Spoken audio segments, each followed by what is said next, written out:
जी news के editor in chief और DNA show से फेमस हुए पत्रकार और न्यूज एंकर सुधीर चौधरी, जिनके कोरोना संक्रमित होने की खबर हाल ही में सामने आई। ऐसे में अब सुधीर चौधरी से जुड़ी तमाम खबरें सोशल मीडिया पर वायरल हो रही है। सुधीर चौधरी, जिनका जन्म 7 जून सन 1974 को बिहार के मुजफ्फरपुर में हुआ था।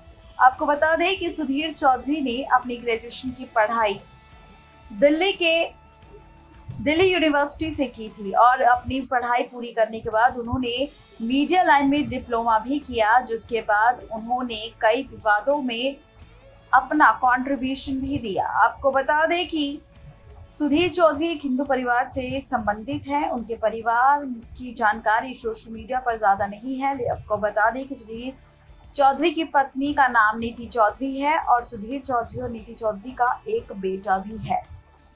लेकिन अब हम खोलने वाले हैं राज आप सबके सामने सुधीर चौधरी की जिंदगी से जुड़ा। दरअसल ये वो राज, वो सच है जहां पर आज हर कोई सुधीर चौधरी को जानता है। लेकिन क्या आप जानते हैं सुधीर चौधरी की इस पहचान से पहले उन्होंने कितनी स्ट्रगल अपनी जिंदगी में की थी और कितनी स्ट्रगल के बाद उन्होंने अपनी ये पहचान इस दुनिया में बनाई। तो चलिए शुरुआत करते हैं साल 1993 से, जिसमें सुधीर चौधरी ने जी न्यूज के एक पत्रकार के रूप में अपने पत्रकारिता के करियर की शुरुआत की थी। उस समय जी न्यूज ने अपना खुद का प्रोडक्शन शुरू नहीं किया था। सुधीर चौधरी जी न्यूज में एक न्यूज एंकर के रूप में शामिल हुए थे और साल 2001 में भारतीय संसद और कारगिल की जो लड़ाई हुई थी उस वक्त समाचारों को कवर करते हुए नजर आए थे। वो उस टीम का हिस्सा भी थे जिसने अटल बिहारी वाजपेयी और परवेज मुशर्रफ के बीच हुई बातचीत को भी कवर किया था।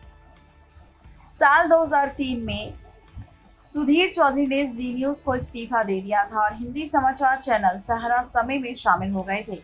सुधीर चौधरी ने सहारा समूह द्वारा सहारा समय का शुभारंभ में महत्वपूर्ण भूमिका निभाई थी, जहां पर सुधीर चौधरी ने कुछ ही वक्त तक काम किया और उसके बाद इंडिया टीवी में शामिल हो गए। उसके कुछ समय बाद सुधीर चौधरी ने एडिटर इन चीफ के तौर पर लाइव इंडिया में शामिल हो गए। साल 2012 में सुधीर चौधरी जी न्यूज वापस लौट आए और एक एडिटर इन चीफ के रूप में यहाँ पर काम करना शुरू किया। तब से Sudhir Chaudhary prime time news show daily news analysis यानी कि डीएनए की मेजबानी करते हैं। साल 2015 में सुधीर चौधरी को पत्रकारिता में उत्कृष्टता प्रदान करने के लिए रामनाथ गोयनका पुरस्कार से सम्मानित किया गया था।